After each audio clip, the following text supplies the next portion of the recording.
Hello guys, कैसे हैं आप सब।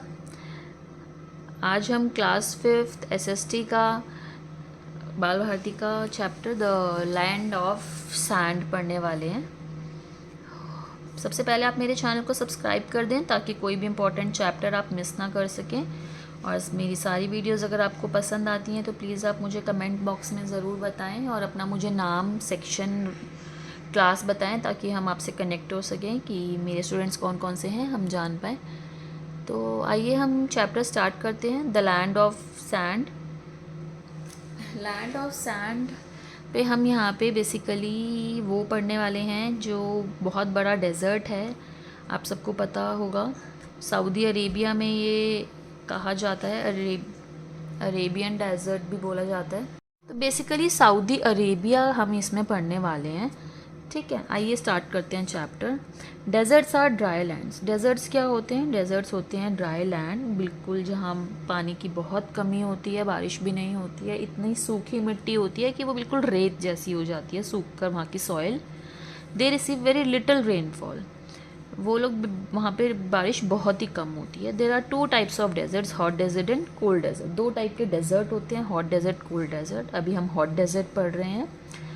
Most hot deserts are located on western side of the country continents. ज़्यादातर जो हॉट डेजर्ट्स होते हैं वो कॉन्टिनेंट के वेस्ट साइड पर होते हैं, जैसे कि आप इस डायग्राम में देख सकते हैं। ऑस्ट्रेलिया के, इंडिया के भी राजस्थान वेस्ट पे है, इधर north America, south America west side पर होते हैं।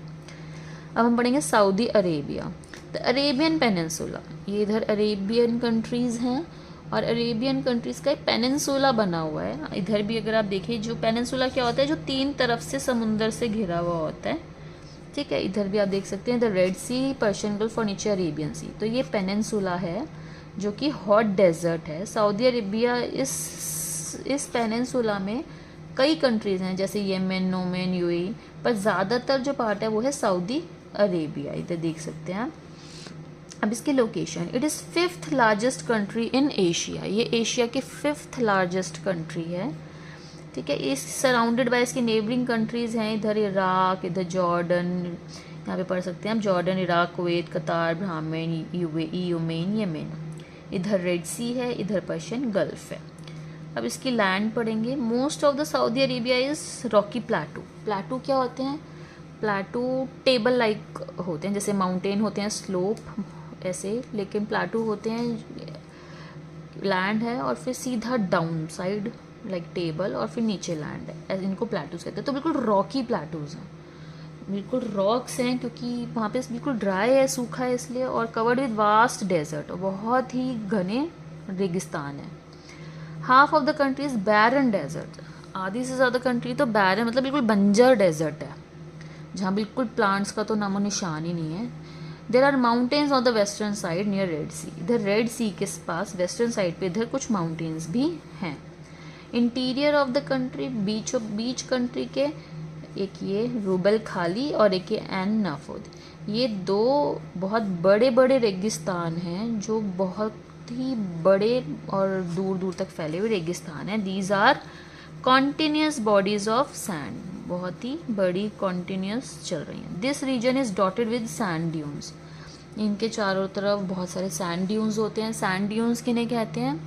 छोटे छोटे जो डेजर्ट के माउंटेन्स बन जाते हैं उनको कहते हैं, जो बिल्कुल सूखी मिट्टी होती है, सूखी मिट्टी उड़ती रहती है हवाओं में, कहीं खट्टी हो गई, फिर कभी हवा चली, स्टॉर्म आया, उड़ गई कहीं। तो ये सैंड ड्यून्स ऐसा नहीं है एक ही जगह रहते हैं, शिफ्ट होते रहते हैं।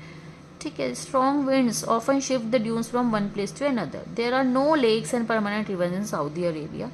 तो क्योंकि यहाँ इतना सूखा है तो यहाँ कोई लेक या रिवर्स हैं ही नहीं। द वादीज और streams that are form by rains last for the short term. मतलब कभी कोई थोड़ी बहुत बारिश भी हुई तो थोड़ी बहुत कोई स्ट्रीम, नाला टाइप, वादीज कहते हैं, वादीज या स्ट्रीम कोई बन भी गई, थोड़ा पानी बह रहा है, तो वो भी ज़रूरी नहीं है कि हर बार एक ही जगह आएगा।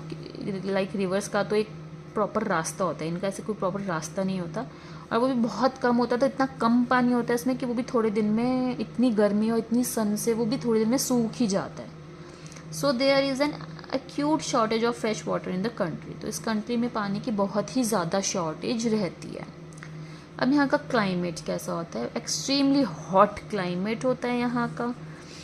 It is hardly any rainfall, मुश्किल से यहाँ कोई बारिश होती है, नो रेनफॉल, मतलब यहाँ पे इनफैक्ट देयर में भी नो रेनफॉल, कोई बारिश नहीं होती फॉर सेवरल ईयर्स, कई कई साल तक नहीं होती है। The summer season last from May to September, मई से सितंबर यहाँ समर सीजन चलता है। The weather is very hot and dry during the day time, दिन में बहुत हॉट होता है और रातें थोड़ी सी ठंडक हो जाती हैं, क्योंकि रेत होती है, रेत बहुत जल्दी ठंडी हो जाती है, तो ठंडक रहती है रात को। The winter season last from October to April तक विंटर्स रहती हैं। द डेज आर वार्म, दिन विंटर्स में भी थोड़े वार्म ही होते हैं, क्योंकि सैंड सनलाइट बहुत है, तो वहाँ पे सैंड बहुत जल्दी गर्म हो जाती है और बहुत जल्दी ठंडी भी हो जाती है सैंड, जबकि रात विंटर्स में बहुत ज़्यादा ठंडी हो जाती है। इन द कोस्टल एरियाज, जो समुद्र किनारे का इलाका है, वहाँ टेम्परेचर थोड़ा माइल्ड रहता है, मीडियम रहता है। सैंड स्टॉर्म्स यहाँ बहुत कॉमन है, क्योंकि तेज़ हवाएं अगर जैसे ही चलती हैं तो वहाँ पे तूफ़ान सैंड स्टॉर्म्स आ जाते हैं, क्योंकि बहुत रेत बहुत जल्दी उड़ जाती है हवा में, इसलिए वहाँ पे सैंड स्टॉर्म्स बहुत जल्दी आ जाते हैं। अब वेजिटेशन हम यहाँ की देखते हैं। Vegetation, plants that grow here can withstand the hot and dry weather, जो यहाँ प्लांट्स वही प्लांट्स उगते हैं जो हॉट और ड्राई वेदर में रह पाएँ, क्योंकि जिनको ज़्यादा पानी चाहिए होगा वो तो रह ही नहीं पाएंगे, है ना। तो most plants have long roots, ज़्यादातर वो वाले प्लांट्स उगते हैं जिनमें बहुत लंबी रूट्स होती हैं, जो डीप सॉइल में बहुत डीप अंदर तक जाके, जो बिल्कुल नीचे बेड वाटर होता है नीचे सॉइल्स के, वहाँ से वो पानी थोड़ा सा ले सकें। They also have soft and fleshy roots, इनकी रूट्स भी बहुत सॉफ्ट और फ्लैशी होती हैं, और स्टेम्स में इनके पानी स्टोर हो जाता है, कभी बारिश आई तो पानी स्टेम में स्टोर हो गया, ताकि वो फ्यूचर में वो यूज़ कर सकें। सेज, टमारिस्क, डेट पाल्म, ये कुछ यहाँ ट्रीज़ के नाम है जो यहाँ उग जाते हैं, और ज़्यादातर यहाँ पे कोई थोड़ा सा पानी इकट्ठा हुआ ओएसिस बना, उसके आसपास ही थोड़े बहुत ट्रीज़ उग जाते हैं, अदरवाइज़ तो बिल्कुल बंजर डेजर्ट अभी हमने पीछे पढ़ा था, ज़्यादातर वही है। अब वाइल्ड लाइफ, मैनी एनिमल्स यहाँ पे पाए जाते हैं, डिफरेंट टाइप्स के इंसेक्ट्स, स्नेक्स, स्कॉर्पियंस यहाँ पे रहते हैं। फैल्कन्स, ईगल्स, वल्चर, रैबिट, माइस, वाइल्ड गोट्स, ये सब यहाँ कॉमन है। कैमल, आपको पता है डेजर्ट्स में कैमल ही मोस्ट यूजफुल एनिमल होता है, इनके फीट अडेप्टेड होते हैं ताकि ये सैंड में चल पाएँ, इस टाइप से फीट होते हैं जो ढसे ना सैंड में, और क्योंकि ये एनिमल बहुत टाइम तक फूड और वाटर के बिना बहुत डेज तक रह पाता है। ठीक है, ये फैल्कन यहाँ दिखाया हुआ है। अब इकोनॉमिक एक्टिविटीज़, कैसे यहाँ के लोग पैसे कमा पाते हैं और अपनी लाइफ जी पाते हैं। Very small part of Saudi Arabia is suitable for growing crops, बहुत ही कम ऐसा इलाका है जहाँ क्रॉप्स ग्रो हो पाती हैं। The main agriculture product wheat, rice, अल्फाल्फा, डेट्स, वेजिटेबल्स, ये यहाँ की मेन एग्रीकल्चर क्रॉप्स हैं। Water needed for irrigation and domestic usages obtain from desalinating sea water. Sea water आपको पता है नमक वाला होता है, तो उसको प्रोसेस किया जाता है, उसको डीसैलिनेट किया जाता है, मतलब उसका नमक हटा के उसको एक नॉर्मल बनाया जाता है, तो फिर इरिगेशन में या घर के यूज़ में वही यूज़ किया जाता है, क्योंकि रिवर्स नहीं है यहाँ। वैसे रिवर्स का पानी यूज़ करते हैं या रेन वाटर यूज़ करते हैं, पर यहाँ ना रिवर्स है ना रेन है, तो इसलिए अब समुद्र का पानी को ही डीसैलिनेट करके घरों के लिए या इरिगेशन के लिए, इरिगेशन मतलब क्रॉप्स में यूज़ होता है।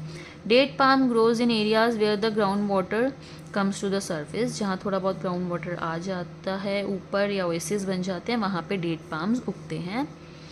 सच an area is called oasis, permanent settlement are found near oasis. Oasis के आसपास थोड़े बहुत गांव बस जाते हैं या लोग रहने लग जाते हैं, क्योंकि उनको एक सोर्स मिल जाता है, ग्रीनरी मिल जाती है, पानी मिल जाता है। Saudi Arabia is one of the largest producer of petroleum, वहाँ पे पेट्रोलियम बहुत ज़्यादा मिलता है, इसलिए लार्जेस्ट प्रोड्यूसर है वर्ल्ड का पेट्रोलियम का, मतलब पेट्रोलियम सबसे ज़्यादा यहाँ बनता है या मिलता है। Almost the entire economic of the country comes from the export of petroleum. Almost इस कंट्री की ज़्यादातर सारी ही इनकम पेट्रोलियम के एक्सपोर्ट से, क्योंकि बहुत ज़्यादा पेट्रोलियम निकलता है, तो पेट्रोलियम एक्चुअल में एक मिनरल है जो कि निकलता है ज़मीन के नीचे से, तो यहाँ बहुत ज़्यादा निकलता है, तो ये लोग खुद का यूज़ के बाद भी ये एक्सपोर्ट भी करते हैं और ज़्यादातर इनकम इसकी उन्हीं से आती है। The government is developing different types of industries such as petrochemicals, petroleum refining, power generation and telecom. Government ये सब इंडस्ट्रीज़ यहाँ पर डेवलप कर रही हैं जो थोड़े कुछ पेट्रोलियम से ही रिलेटेड हैं, पावर जनरेशन से, ताकि और डेवलप वहाँ का हो सके। These industries employ large number of people. Indian industries employment भी दे रही है, लोगों को काम दे रही है, जॉब्स दे रही है, तो बहुत ज़्यादा एम्प्लॉयमेंट लोगों को दे रही है। लाइफ ऑफ पीपल, अब यहाँ के लोगों का रहन सहन कैसा है। The discovery of petroleum has change the life style of people. जब से यहाँ पेट्रोलियम डिस्कवर हुआ है, यहाँ लोगों का लाइफ स्टाइल ही बदल गया, क्योंकि मेन इनकम ही इनकी इसी से ही है। The money earn from exporting petroleum is being used to development of the country. अब ये एक्सपोर्ट करके जो पैसा कमा रहे हैं, कंट्री डेवलप करने में लगा रहे हैं। टाउन सिटीज़ धीरे धीरे बढ़ने लगी हैं यहाँ पे। The people who were nomads earlier now live a settled life. जो पहले नोमैड्स थे, नोमैड्स होते हैं जो थोड़े बंजारा टाइप से भटकते रहते हैं, कभी किधर फूड की सर्च में। अब एक सेटल लाइफ हो गई है उन लोगों की भी। दे वर्क एज ट्रेडर्स और इन फैक्ट्रीज, या तो फैक्ट्रीज़ में काम करते हैं या ट्रेड करते हैं। ट्रेड क्या होता है, कहीं से ख़रीदा कहीं बेचा। फैक्ट्रीज़ होता है जो मैन्युफैक्चरिंग खुद का बनाना। People in villages still lead a traditional life. लेकिन गाँव में अभी भी लोग पुराने टाइप की लाइफ जी रहे हैं। Most people live by attending flocks of sheeps, goats. बहुत लोग अभी भी यहाँ पर ये एनिमल्स पाल के रहते हैं, जैसे कि शीप्स, फॉक्स मतलब group of sheeps, goats and camels. ठीक है। Some people still lead a nomadic life. अब कुछ लोग अभी भी बिल्कुल पुराने टाइप की लाइफ वहाँ रह रहे हैं। They move from one place to another in search of pastures and water sources. जो लोग ज़्यादातर जो डेजर्ट में लोग होते हैं ना, वो लोग एक जगह रहते हैं कुछ दिन तक, फिर थोड़े दिन में फिर शिफ्ट हो जाते हैं, कभी कहीं और चले जाते हैं, कभी कहीं और चले जाते हैं। इस टाइप से होते हैं, शिफ्ट होते रहते हैं। तो अभी भी बहुत लोग वहाँ पे उसी टाइप की रह रहे हैं, वाटर सोर्स की सर्च में, घर की सर्च में, खाने की सर्च में। ठीक है। अरब मैन वियर, ये ऐसे लूज से पूरे ओवरऑल वन कपड़े ऐसे पहनते हैं, वन पीस क्लोथ्स टाइप पहनते हैं ये लोग। ठीक है। लॉन्ग स्लीव, लंबी स्लीव्स होती हैं इनकी, और ऐसी ड्रेस कवर करती है पूरी बॉडी। ठीक है। They also wear a cloth cover with head. Sir पे भी कपड़ा लपेटते हैं, क्योंकि बहुत हॉट होता है डेजर्ट में ना, तो इन लोग को लपेटना पड़ता है सन हीट से बचने के लिए। Held in place by a ring. एक उसको बांधने के लिए सर पे एक रिंग जैसा भी बांध लेते हैं फ्रॉम कैमल हेयर। जो कैमल के हेयर्स से बन के एक रस्सी सी बन जाती है, उससे ये कपड़ा सर पे बांधते हैं। Women wear loose black cloaks जैसे हमारे यहाँ शॉल्स होती हैं, या बिल्कुल ढीले ढाले ऐसे कुर्ते टाइप से जो ऊपर से नीचे तक एक ही होते हैं, गाउन्स कह सकते हैं आप। People in cities wear western clothes. लेकिन सिटीज़ में लोग वेस्टर्न क्लोथ्स पहनते हैं। अब बेदुइन्स आर नोमैडिक पीपल। जो ये लोग हैं जो ये रहते हैं, जो भटकते रहते हैं, एक तरीके से कारवां रहता है इनका, यहाँ से वहाँ गुजरते रहते हैं। ये लोग हैं nomadic people. They lead a very hard life. इनकी बहुत ही डिफ़िकल्ट लाइफ होती है। Most of them live by breeding camels पाल के या शीप, हॉर्सेस पाल के ये लोग रहते हैं।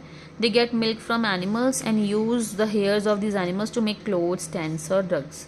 ये लोग इनका मिल्क यूज़ करते हैं, इनके एनिमल्स के हेयर्स यूज़ करते हैं क्लोथ्स, टेंट्स या रग्स, मैट्स बनाने में। During summers the Bedouins camp near an oasis. Summers में ये लोग ओएसिस के आसपास अपना कैंप डाल लेते हैं, और विंटर्स में they follow the route through the desert where there is water. और ये लोग फिर डेजर्ट में घूमना शुरू कर देते हैं in search of water. They exchange lamb, sheep, goat, wool, carpet, camel for dates, food grains, other. इनके पास पैसे नहीं होते तो कुछ लेना है, इनको कुछ ख़रीदना है, तो ये लोग अपने जो एनिमल्स हैं उनके एक्सचेंज में ये लोग कुछ फूड ग्रेन्स ले लिए, किसी से डेट्स ले लिए, ऐसे एक्सचेंज में ये लोग चीज़ें लेते रहते हैं। The life style of the Bedouins is now changing. अब धीरे धीरे इनका लाइफ स्टाइल भी चेंज हो रहा है। Many have given the nomadic ways and have settled in urban areas. बहुत लोगों ने अब ये चीज़ें छोड़ के अर्बन एरिया में सेटल हो गए हैं, जो सिटीज़ टाउन्स हैं वहाँ पे हो गए हैं सेटल, क्योंकि अब वहाँ पे काफ़ी इंडस्ट्रीज़ बढ़ रही हैं, लोगों को काम दे रहे हैं वो लोग। Saudi Arabia has many cities. बहुत सी सिटीज़ हैं सऊदी अरेबिया में, कुछ नई कुछ पुरानी। नई मॉडर्न फैसिलिटीज़ की भी बहुत नई सिटीज़ वहाँ बन रही हैं। मेन कैपिटल है यहाँ की Riyadh. It is the modern city with sky scrapers. यहाँ बहुत मॉडर्न सिटीज़ हैं जहाँ स्काई स्क्रैपर्स, मतलब स्काई स्क्रैपर्स होते हैं बड़ी बड़ी बिल्डिंगें, पार्क, मार्केट, स्कूल, कॉलेजेस वगैरह, हॉस्पिटल सब हैं। जीदा इज़ द कमर्शियल सिटी। जीदा यहाँ की कमर्शियल सिटी है। कमर्शियल सिटी जहाँ पे बहुत बिजनेस है, जहाँ जीदा कमर्शियल सिटी जहाँ बहुत बिजनेस है, कॉमर्स है, और बिजिएस्ट पोर्ट भी है। यहाँ पे पोर्ट भी है जहाँ से शिप से सामान आया जाया जा सकता है। होली सिटीज़ जो पूजा पाठ की होती हैं या जहाँ टेम्पल्स या इनके मॉस्क वगैरह होते हैं मक्का और मदीना। आपने सुना होगा मक्का मदीना लोग जाते हैं, ये मुस्लिम्स में ज़्यादातर होता है। सऊदी अरेबिया की होली सिटीज़ हैं। पीपल कल हिम फॉर पिलग्रिम्स। यहाँ पे जो तीर्थ स्थान होते हैं ना, उसके लिए लोग आते हैं।